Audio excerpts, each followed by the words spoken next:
ES Gracian, as teachers, we plan, we develop, we deliver.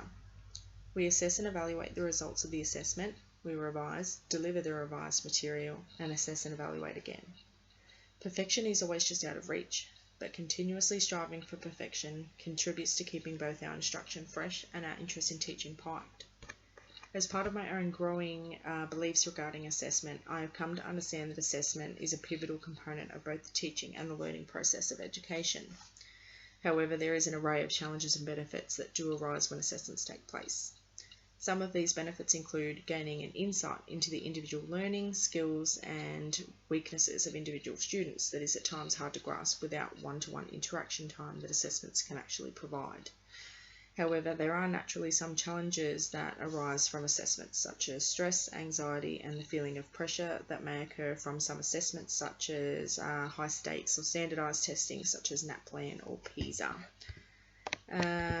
Whilst I was on my recent placement, I actually had the opportunity to conduct some standardised testing in the form of English online interviews. This I actually found really quite interesting, as I was able to gain an insight into some of the knowledge that students bring to school from their home lives. However, what I really found interesting was that when I returned to the school, which was 2 weeks after the initial assessment, right into more assessment, my teacher allowed me the opportunity to do some follow-up assessments in the same areas as the EOI. And what struck me is the amounts of progression that the students actually had in this space of time. This is the pivotal moment where I realised just how important formative assessment really is and just how immensely it forms teaching and learning. Assessment provides the basis for teachers to see how effective their teaching is and where there might be grey areas in alternative conceptions. It also poses as a springboard as such, as teachers can use the results from assessments to set learning goals and make individual learning plans for their students. These understandings do inform my professional stance on teaching, as I do believe in the importance of implementing formative and summative assessment tasks, as teaching, learning and assessments actually all interlink.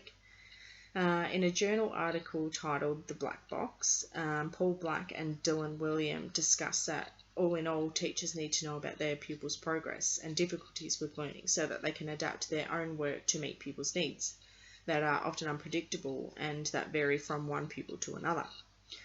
This is the type of information that assessment actually has the ability to bring to the table.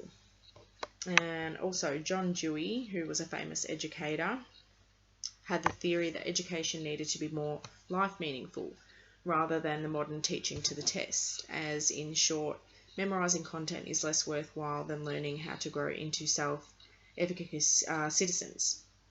This theory closely resonates with my own, as similar to Dewey's perspectives, I have grown to hold the understanding that assessment as part of education holds the key to unlocking the potential of individual students' levels of progression and improving my own teaching and learning methods.